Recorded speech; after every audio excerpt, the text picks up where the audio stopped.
देखो बेटा, जो चैप्टर हम 40 पढ़ रहे हैं उसके अंदर हमने जो जीवाणुओं से जनित जो रोग होते हैं वो ऑलरेडी हम लोगों ने पढ़ लिया है।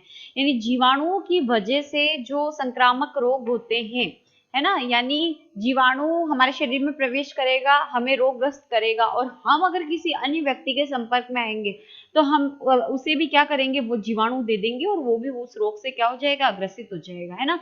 यानी हम जो है माध्यम होते हैं उस रोग को फैलाने का, ठीक है। और ये जीवाणु जो होते हैं हमारे शरीर में विभिन्न माध्यम जैसे वायु, जल, इनके द्वारा क्या करता है, प्रवेश करता है। आई बात समझ में। तो विषाणु, अब जीवाणु जनित के बाद हम लोग पढ़ेंगे विषाणु जनित जो रोग होते हैं वो, जिसके अंदर आप लोग क्या क्या पढ़ सकते हो, मतलब जिसमें आपके विषाणु जनित रोग कौन कौन से होते हैं। तो पहला आपके सामने लिखा हुआ एड्स, नाम सुना होगा, है ना। उसके बाद आप लोग पढ़ोगे हेपेटाइटिस, पीलिया, ये सारे रोग जो होते हैं ना। उसके बाद गर्ल्स हुआ हो गया, रेबीज हो गया, जुखाम हो गया, ये सब संक्रामक रोग है, लेकिन किससे होते हैं, विषाणु के द्वारा होते हैं। तो वन बाय वन इन सारे रोगों को हम पढ़ने वाले हैं, बट सबसे पहले हम लोग जो स्टार्ट करेंगे वो करेंगे हम लोग कौन सा, एड्स। जो अभी 1 दिसंबर गया है, 1 दिसंबर को हम विश्व जो है यानी एड्स दिवस जो है वो हम लोग मनाते हैं 1 दिसंबर को, है ना। तो देखो सबसे पहले है एड्स की फुल फॉर्म पूछ ली जाती है, इन शॉर्ट लिखा रहता है AIDS, ठीक है। एड्स की फुल फॉर्म पूछी जाती है। तो सबसे पहला पॉइंट ये ध्यान रखना कि ये विषाणु जनित रोग है, ठीक है, और एक व्यक्ति से दूसरे व्यक्ति को होता है, लेकिन डायरेक्ट संपर्क से नहीं होता है, रक्त या सीरम के संपर्क में आने से होता है, ठीक है। अब इसके अंदर देखो सबसे पहले एड्स की फुल फॉर्म पूछ ली जाती है। तो फुल फॉर्म है इसकी acquired immuno deficiency syndrome. Immuno यानी होता है प्रतिरक्षा, ठीक है, डेफिशिएंसी यानी कमी। क्या होता है, जो भी व्यक्ति एड्स से ग्रसित होता है उसकी रोगों से लड़ने की क्षमता खत्म हो जाती है। तो अगर आपको फुल फॉर्म याद है, फुल फॉर्म जो है वो हिंदी के अंदर दे रखा है, उपार्जित प्रतिरक्षा अक्षमता संरक्षण जो है, यानी उपार्जित प्रतिरक्षा अक्षमता, यानी उपार्जित जो प्रतिरक्षा होती है वो व्यक्ति के अंदर होती ही नहीं है, रोगों से लड़ने की जो क्षमता होती है वो होती ही है नहीं है। एक बार व्यक्ति एड्स से ग्रसित हो जाता है तो धीरे धीरे उसके अंदर क्या होती है, जो रोगों से लड़ने की क्षमता होती है वो खत्म होती जाती है। अब कौन सा, क्योंकि वायरस जनित रोग है तो कौन सा वायरस इसको कोज करता है, तो इस जो एड्स है उसका जो कारक है वो है HIV वायरस। कौन है, HIV। HIV की फुल फॉर्म पूछ ली जाती है, ह्यूमन डेफिशिएंसी वायरस है, याद ध्यान रखना, ह्यूमन इम्यूनो डेफिशिएंसी वायरस। ये जो डी है वो साइलेंट है, ऐसा नहीं, कई बार बच्चे कर देते हैं HIV यानी ह्यूमन इम्यूनो वायरस, नहीं, ह्यूमन इम्यूनो डेफिशिएंसी वायरस पूरा नाम है, तो आपको नंबर मिलेंगे। डेफिशिएंसी डी साइलेंट है यहाँ पर, समझ में आ गया। फिर इंपॉर्टेंट क्वेश्चन बनता है कि HIV जो वायरस होती है उसकी संरचना का नामांकित चित्र बनाते हुए वर्णन कीजिए। तो सबसे पहले देखो कि इसके अंदर जो बाह्य आवरण होता है वो फॉस्फोलिपिड, यानी लिपिड मतलब होता है वसा, और जो फॉस्फेट अणु उससे जुड़े हुए होते हैं, मतलब ये वसा का अणु है तो इसके साथ क्या जुड़े हुए हैं, फॉस्फेट जो अणु है वो जुड़े हुए हैं, फॉस्फेट के अणु जुड़े हुए हैं। तो फॉस्फोलिपिड के द्विस्तर से बना हुआ है। ये यहाँ पर अगर आप देख रहे हो तो डायग्राम के अंदर, किताब के अंदर इस तरह से दिया हुआ है और उसमें वापस बीच में ऐसी लाइन दी हुई है। तो जो फॉस्फोलिपिड होता है उसके द्विस्तर से ये क्या होती है, बनी हुई होती है, यानी 2 लेयर होती है, एक बाह्य और एक आंतरिक। तो ये 2 स्तर जो होते हैं वो पाए जाते हैं, ठीक है। तो इसको 2 हिस्सों में आप क्या कर दोगे, डिवाइड कर दोगे, तो ये 2 स्तर हो जाएंगे फॉस्फोलिपिड के, समझ में आ गया।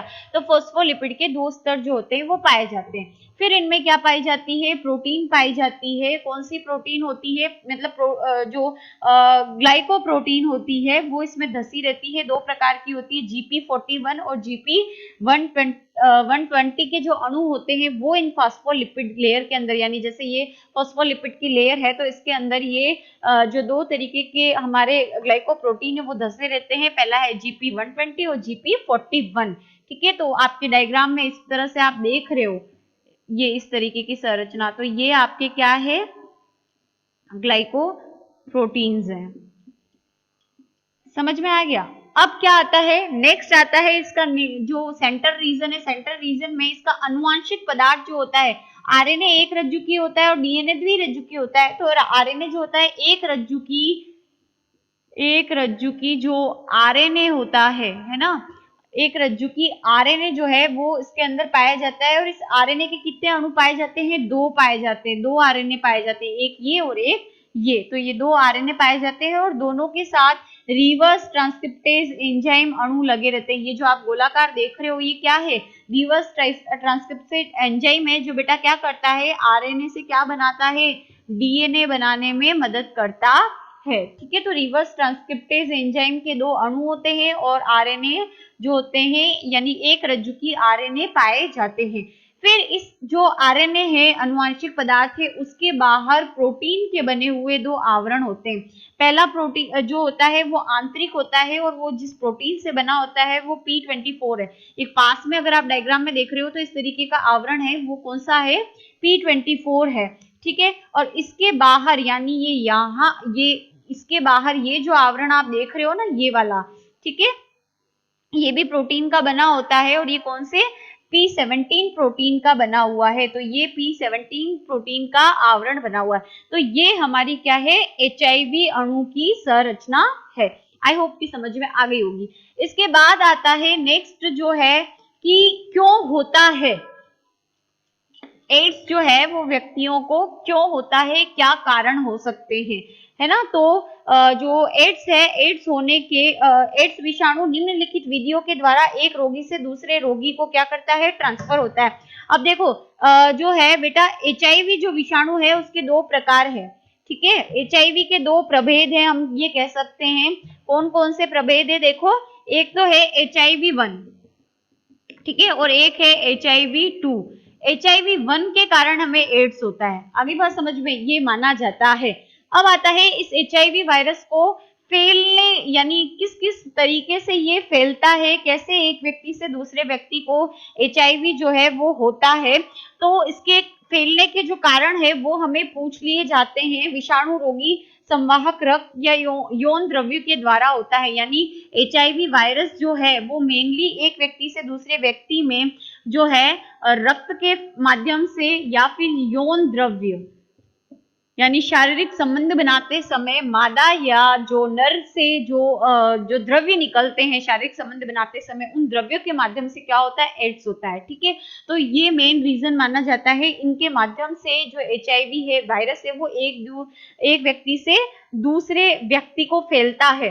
तो ये जो HIV वायरस होता है वो इन दो चीजों में होता है। कोई भी रोगी है, उस रोगी के रक्त में या यौन द्रव्य के अंदर HIV वायरस जो है वो पाया जाता है, और ये जो रक्त है या यौन द्रव्य है वो किसी अन्य व्यक्ति में जो स्वस्थ है उसमें जाएगा तो उसको भी क्या करेगा, एड्स कर देगा, है ना। तो देखो, क्योंकि यौन द्रव्य में HIV वायरस पाया जाता है तो असुरक्षित यौन संबंध बनाने से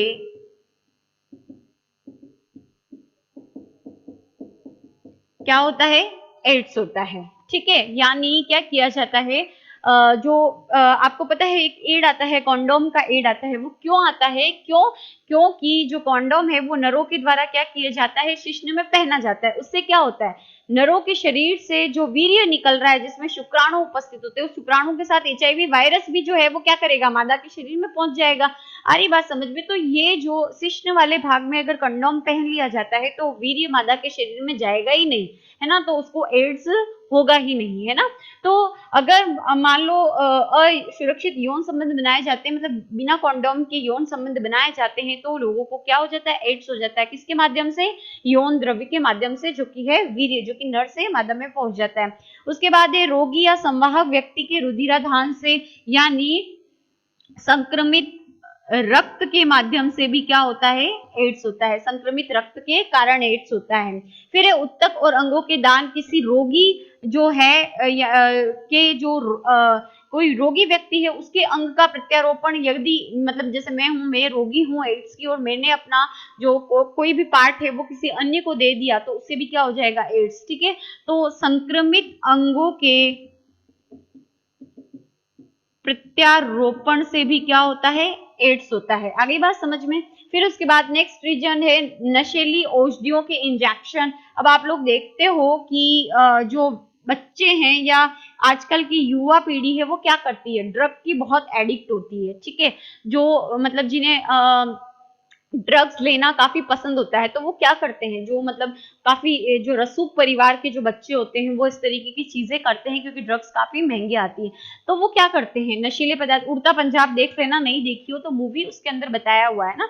तो क्या करते हैं, वो एक इंजेक्शन में नशीले पदार्थ को भरते हैं, ठीक है, और फिर वो इंजेक्शन है, वो जो ड्रग है, उस इंजेक्शन के माध्यम से कोई दूसरा जो बच्चा है वो भी उस ड्रग को भर के और लगाता है। तो मतलब एक सुई से क्या करते हैं, वो नशीले पदार्थों को क्या करते हैं, लेते हैं अपनी बॉडी के अंदर। तो इससे क्या होता है, जैसे मैं रोग एड्स से ग्रसित हूँ, मैंने इंजेक्शन मेरे क्या किसमें दिया, वेन्स के अंदर दिया, शिरा के अंदर दिया, है ना।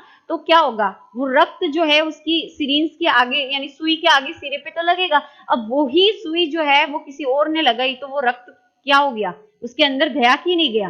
तो ऐसे जो है वो रोग फैलता है। तो नशीले जो पदार्थों के सेवन के लिए जो पदार्थों के लिए जो संक्रमित सुई प्रयोग में ली जाती है, उसकी वजह से भी क्या हो जाता है, एड्स जो है वो एक व्यक्ति से दूसरे व्यक्ति को फैलता है। फिर संक्रमित माँ से उसके द्वारा पैदा किए गए बच्चे को, ठीक है। यदि कोई माँ जो है वो क्या कर रही है, गर्भ धारण करती है, एड्स एड्स की रोगी होती है ना, तो संक्रमित माँ से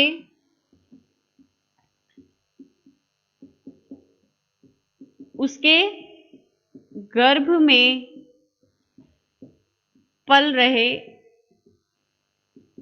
बच्चे को भी एड्स क्या हो सकता है, हो सकता है। आगे बात समझ में। तो ये जो है, या फिर रोगी के उपयोग में कई बार आप लोगों ने देखा होगा कि डॉक्टर जो होते हैं, आजकल तो प्लास्टिक के आ गई, पहले की टाइम में क्या होते थे, इंजेक्शन जो आते थे वो कांच के आते थे, है ना। तो डॉक्टर क्या करते थे, एक इंजेक्शन से कईयों को क्या कर देते थे, सुई लगा देते। तो रोगी व्यक्ति के द्वारा जो रोगी व्यक्ति को लगाई गई सुई जो है वो किसी अन्य व्यक्ति को क्या कर दी जाए, लगा दी जाए। इसके अलावा और क्या हो सकता है, जो एक ही ब्लेड का यूज कर लिया जाए, नाई के पास जाते हो और बाल कटवाते हो तो वो सेम ब्लेड का क्या करता है, यूज करता है। रोगी को कट लग गया तो वो खून उसके ऊपर लग जाता है, उसी से अगर आपको भी कट लग गया तो आपको क्या हो जाएगा, एड्स हो जाएगा। तो ऐसी चीजें जो होती हैं उनकी वजह से क्या होता है, एड्स होता है। तो इसको रोक कैसे सकते हो आप, इसके बचाव कैसे कर सकते हो, ये तो हो गए कारण जिसकी वजह से क्या होता है, रोग होता है। तो अगर इसके बचाव के कारण पूछे जाए तो जस्ट इसको अपोजिट कर दो कि असुरक्षित यौन संबंध नहीं बनाए जाए, संक्रमित रक्त का रक्ताधान यानी किसी व्यक्ति के रक्त को चढ़ाने से पहले क्या किया जाए, ध्यान रखा जाए कि वो रक्त टेस्ट किया जाए, मतलब HIV टेस्ट किया जाए उस रक्त का, कि वो जो जो व्यक्ति ने ब्लड डोनेट किया है वो कहीं HIV संक्रमित तो नहीं है। संक्रमित अंगों के प्रत्यारोपण यानी अंग जो किसी अन्य व्यक्ति को लगाए जाते हैं, प्रत्यारोपित किए जाते हैं, तो उससे पहले उसकी उत्तकीय जांच की जाए कि उसके अंदर एड्स तो नहीं है, एड्स का वायरस तो नहीं है। नशीले पदार्थों के लिए संक्रमित सुई यानी जो है संक्रमित सुई का प्रयोग नहीं किया जाए, संक्रमित ब्लेड का प्रयोग नहीं किया जाए। और जो माँ जो एड्स से ग्रसित है वो ये ध्यान रखे कि वो गर्भ धारण करे ही नहीं, ताकि उसके बच्चे को भी एड्स नहीं हो। आगे बात समझ में। तो ये सारी चीजें हैं, इनको जस्ट आप अपोजिट कर दो तो बचाव के क्या आ जाएंगे, जो है तरीके आ जाएंगे। आगे बात समझ में बेटा। उसके बाद आता है बचाव जो है, लेकिन ये चीज ध्यान रखना कि एड्स जो है वो इसी कारण से फैलता है, हाथ मिलाने से या खाना खाने से एड्स नहीं फैलता, ये माध्यमों से फैलता है। यदि आप संक्रमित व्यक्ति के रक्त के संपर्क में आते हैं या यौन द्रव्य के संपर्क में आते हैं तभी आपको क्या होगा, एड्स होगा। और HIV वायरस जो है एक रेट्रो वायरस है। आगे बात समझ में, रेट्रोवायरस क्यों है इसको अब हम लोग क्या करेंगे, समझेंगे। देखो नेक्स्ट आता है कि जो HIV वायरस है उसकी प्रतिकृति कैसे होती है इंसानों में। देखो HIV वायरस जिसके अंदर भी जाएगा उसकी रोग प्रतिरोधक क्षमताओं को क्या कर देगा, खत्म कर देगा। अब ये जो वायरस है किसी इंसान के शरीर में जाने के बाद ये अपनी कॉपी बनाता है, नए मतलब विषाणु को क्या करता है, निर्माण करता है। तो प्रतिकृति मतलब कॉपी बनाना, कैसे बनाता है वो हम लोग देखेंगे। जैसे ये HIV वायरस है, अब इसका अनुवांशिक पदार्थ क्या होता है बेटा, वी नो दैट कि RNA होता है इस तरीके से, एक ये रिवर्स ट्रांसक्रिप्टेज एंजाइम होता है और ये रिवर्स ट्रांसक्रिप्टेज एंजाइम जो होता है इसके साथ जुड़ा हुआ होता है। इसके बाद ये इसका क्या है, प्रोटीन का आवरण है। अब ये कोई भी प्राणी है, जैसे मैं ले लूं, ये मेरी कोशिका है ना, तो जैसे ही ये क्या करेगा, संपर्क में आएगा, ये देखो बाहर होता है तब तक तो ये निर्जीव की तरह रिएक्ट करता है, लेकिन कोशिका के अंदर आते ही सजीव की तरह रिएक्ट करना शुरू कर देता है। ठीक है, अब ये विषाणु जो है वो आएगा, आने के बाद क्या करेगा, इसका जो बाह्य प्रोटीन आवरण है वो तो बाहर रह जाएगा, लेकिन ये अपने आरएनए को क्या करेगा, विथ रिवर्स ट्रांसक्रिप्टेज एंजाइम अंदर क्या कर देगा, कोशिका के अंदर डाल देगा, किसी भी एनिमल की कोशिका में डाल देगा, और प्रोटीन आवरण जो है वो इसका क्या करेगा, बाहर रह जाएगा। आगे बात समझ में। अब इस ये जो आरएनए है ना, ये आरएनए इस रिवर्स ट्रांसक्रिप्टेज एंजाइम की मदद से किसका निर्माण करेगा, डीएनए का, यानी आरएनए किस में बदल जाएगा, डीएनए में बदल जाएगा। किस एंजाइम की मदद से, रिवर्स ट्रांसक्रिप्टेज एंजाइम की मदद से। अब ये बनने के बाद ये डीएनए जो है, अब इस प्राणी का खुद का, जैसे मैं हूं, मेरा खुद का भी तो डीएनए है, तो ये जो विषाणु डीएनए है ये किसके साथ जुड़ जाता है, ये जो है इस कोई भी जो कोशिका जिसमें इसने प्रवेश किया, वो ये विषाणु डीएनए उसमें प्रवेश करके ये जो व्यक्ति का डीएनए है उसके साथ क्या करेगा, जुड़ जाएगा, आपस में क्या हो जाएंगे, जुड़ जाएंगे, है ना, दोनों जुड़ जाएंगे। जुड़ने के बाद एक नया विषाणुविक क्या बन जाएगा, डीएनए बन जाएगा। ठीक है, अब ये डीएनए जो है वो क्या करेगा, जैसे ये सेल डिवाइड होगी तो प्रत्येक के अंदर क्या होगा, नए जो है वो क्या हो जाएंगे, विषाणु का क्या हो जाएगा, निर्माण हो जाएगा। मतलब ये जो डीएनए है वो क्या होगा, ये डीएनए जो है वो टुकड़ों में टूट गया, है ना, ये टुकड़ों में टूटा, ये इस तरीके से फिर क्या होगा, प्रोटीन जो खोल होगी वो बन जाएगी, तो इस तरीके से क्या हो जाएंगे, नए विषाणु क्या हो जाएंगे, बन जाएंगे, और ये इसकी कोशिका झिल्ली को तोड़ते हुए बाहर निकलकर ये विषाणु फिर किसी नई कोशिका को क्या करेंगे, संक्रमित करेंगे या नष्ट करने का काम करेंगे।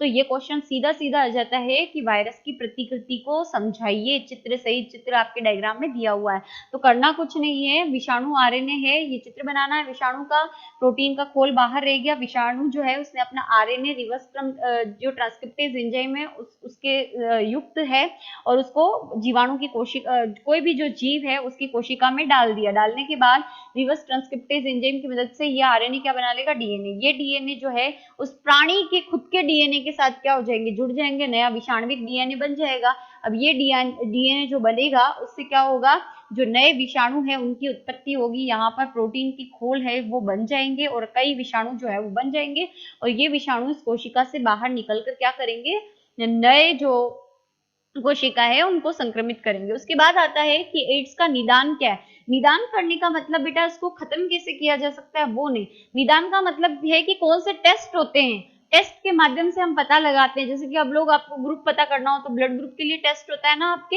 हीमोग्लोबिन का पता लगाना हो तो टेस्ट होता है ब्लड के अंदर, है ना। तो निदान का मतलब है कि टेस्ट जिनसे पता लगाया जाता है कि रोग जो है वो उपस्थित है या नहीं। तो इम्पोर्टेंट है ध्यान रखना, एड्स का निदान करने के लिए, पता लगाने के लिए दो टेस्ट किए जाते हैं। पहला है एलाइजा टेस्ट, दूसरा है वेस्टर्न ब्लॉटिंग परीक्षण। एलाइजा की फुल फॉर्म है आपके एंजाइम लिंक इम्यूनोसोर्बेंट एसे, है ना। इसमें क्या किया जाता है, जो किट होते हैं एलिजा किट, उनका प्रयोग किया जाता है, जिसमें एड्स के एंटीजन जो है वो उपस्थित होते हैं। इनके माध्यम से क्या किया जाता है, पता लगाया जाता है। यानी इस किट के अंदर एड्स के एंटीजन होते हैं, और जब भी एड्स होते हैं तो रक्त के अंदर एक स्पेसिफिक कंटेंट पाया जाता है। जैसे मेरे को एड्स है तो अगर मेरा शरीर जो है, मेरा प्रतिरक्षी तंत्र जो है एक स्पेसिफिक कंटेंट बनाएगा, वो इस एंटीजन से क्या होते हैं, जुड़ जाते हैं, और इस प्रकार से क्या क्या करते हैं, एड्स का पता लगाते हैं। ये हायर क्लासेस में है, आप बीएससी करोगे तब आपको पता चलेगा, लेकिन यहाँ पर ये चीज ध्यान रखना कि एलाइजा टेस्ट किया जाता है एड्स का पता लगाने के लिए। दूसरी है वेस्टर्न ब्लॉटिंग जो परीक्षण है वो किया जाता है एड्स का पता लगाने के लिए। आगे बात समझ में। इसके बाद है इसके उपचार, मतलब कौन कौन सी दवाइयां दी जाती। देखो एड्स का कोई उपचार अभी तक नहीं है, कोई भी वैक्सीन जो है वो उपलब्ध जो है अभी नहीं है, लेकिन कुछ टीके जो है वो जरूर बनाए गए हैं, जैसे कि HIV, HIG, उसके अलावा बायोसिन इत्यादि अभी तक। लेकिन इससे क्या किया जा रहा है, इससे रोगी की आयु थोड़ी बढ़ाई जा रही है, साल 2 साल, लेकिन कंट्रोल अभी तक एड्स को नहीं किया गया है। इसके अलावा कुछ औषधियां जो है वो दी जाती है। औषधियों में एजिडोथाइमिडीन, ZT जो है, उसके बाद DDC और DDC, D4T जैसी दवाइयां दी जाती है। ये सभी जो है वो क्या करती है, ये दवाइयां क्या करती है, इस आरएनए को डीएनए में परिवर्तित होने से रोकती है, तो संक्रमण थोड़ा कम फैलता है। आ रही है बात समझ में? तो आरएनए से डीएनए के जो संश्लेषण होता है, जो डीएनए का निर्माण होता है, उसको रोकती है। कुछ अन्य औषधियां जैसे प्रोटीएज निरोधी जैसे कि सिक्लोबिन और इनवायरेज जो है और एंडीनेवियर जो है वो है जो कि क्या करती है, प्रोटीन के आवरण निर्माण को क्या करती है, रोकती है। ठीक है, उसके बाद है हमारे देश में पहला एचआईवी संक्रमित व्यक्ति 1986 के अंदर चेन्नई में मिला था। अंत में इसे एक मृत्यु वारंट के नाम से जाना जा रहा है। इससे बचाव हेतु संपूर्ण दुनिया के लोगों में जागरूकता उत्पन्न करने के उद्देश्य से 1998 से प्रतिवर्ष 1 दिसंबर को क्या मनाया जाता है, विश्व एड्स दिवस मनाया जाता है। ये इंपॉर्टेंट पॉइंट है, ये जीके में भी काम आता है कि सन 1988 से 1988 से प्रतिवर्ष 1 दिसंबर को क्या बनाया जा रहा है, विश्व एड्स दिवस मनाया जा रहा है। इस बीमारी के महामारी के रूप में फैलने की आशंका को देखते हुए भारतवर्ष में सन 1992 में राष्ट्रीय एड्स नियंत्रण संगठन यानी NACO, राष्ट्रीय एड्स नियंत्रण संगठन NACO, national AIDS control organisation कहने का मतलब इसका भी गठन किया गया कब, 1992 के अंदर। ठीक है, क्योंकि इसका कोई बचाव नहीं है, अभी तक इलाज नहीं आया। देखो 1 साल से हम कोरोना से ग्रसित थे, लेकिन अभी जो साल के एंड में आते आते, भारत में तो चलो मार्च से हुआ, लेकिन जो चाइना है वहां पर जो है न्यू ईयर के पार्टी के टाइम से जो है इसके रोगी मिलना शुरू हो गए थे। मतलब नवंबर एंड या दिसंबर स्टार्टिंग से इसकी जो शुरुआत है वो हो गई थी कोरोना वायरस की, है ना। लेकिन अभी एंड में होते होते क्या हो रहा है कि चांसेस बता रहे हैं कि वैक्सीन क्या हो गई, ये बन गई है ना। तो यहाँ पर कोरोना जो है उसकी भी वैक्सीन बन रही है, लेकिन एड्स जो है उससे रिलेटेड अभी वैक्सीन नहीं बनी है जो क्या करे, इस वायरस को कंप्लीटली, एचआईवी वायरस को क्या करे, कंप्लीटली नष्ट करे। हालांकि इसके प्रभाव को क्या किया जा रहा है, कम किया जा रहा है विभिन्न मेडिसिन के द्वारा, जिसमें इसके आरएनए से जो डीएनए कन्वर्ट हो रहा है उसको बनना क्या किया जा रहा है, रोका जा रहा है। तो इससे इसका प्रभाव थोड़ा क्या हो रहा है, कम हो रहा है। तो जो इंसान जो 1 साल में मर रहा है वो 2 या 3 साल बाद, यानी उसकी आयु थोड़ी सी क्या की जा रही है, बढ़ाई जा सकती है। तो ये जो है वो आपके क्या हो गए, एड्स यहाँ पर कंप्लीट होता है।